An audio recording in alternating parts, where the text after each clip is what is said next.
सूर्य ने देवी संध्या के साथ विवाह किया और 3 बच्चों का जन्म हुआ, वैश्व, मनु, यम, मृत्यु के भगवान और यमुना। हालांकि संध्या सूर्य के लिए एक पवित्र पत्नी थी, लेकिन वह सूर्य की चमकदार प्रतिभा और गर्मी को सहन नहीं कर सकी। इसलिए वह सूर्य की प्रतिभा का सामना करने के लिए आवश्यक शक्ति हासिल करने के लिए तपस्या करने की इच्छा भी रखती थी, या अपनी तपस्या के परिणाम स्वरूप हासिल की गई अपनी प्रतिभा को भी आगे बढ़ाना चाहती थी। संध्या ने एक औरत को बनाया और उसका नाम छाया रखा और कहा कि वह सूर्य की पत्नी के रूप में अपनी भूमिका का प्रतिनिधित्व करे और 3 बच्चों की देखभाल भी करे।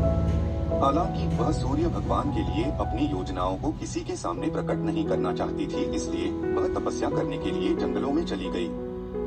चूंकि छाया बहुत साधारण रूप से मिलती जुलती थी, सूर्य भगवान उसमें संदेह नहीं कर सके। छाया के माध्यम से सूर्य भगवान के 3 और शिशु हुए थे, जो थे मनु, शनि और ताप्ती। इसलिए शनि को सूर्य के पुत्र और यम का भाई कहा जाता है। जब शनि छाया के गर्भ में थे, उसने भगवान शिव को प्रसन्न करने के लिए चमकदार सूर्य के नीचे एक गंभीर तपस्या की। चूंकि वह पूरी तरह से भगवान शिव की प्रार्थना और पूजा में डूब गई थी, दिव्य शक्ति गर्भ के भीतर बच्चे का पोषण करती थी। इसलिए शनि देव भगवान शिव को बहुत समर्पित थे। शिव शनि देव की भक्ति और ईमानदारी से बहुत प्रसन्न थे, इसलिए उन्होंने उन्हें पृथ्वी पर पैदा हुए जीवन पर उन्हें महत्वपूर्ण ग्रह का स्थान दिया।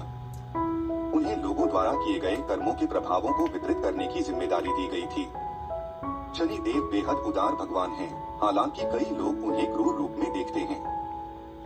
वह अपने भाई यम, मृत्यु के देवता की तरह इतने न्यायप्रिय है, इसीलिए वह लोगों द्वारा किए गए कार्यों के अनुरूप सही प्रकार के परिणाम प्रदान करते हैं। अच्छे कर्मों के साथ शनि देव की प्रार्थना करने से उनके आशीर्वाद प्राप्त होंगे और पीड़ित लोगों को कम भुगतना पड़ेगा।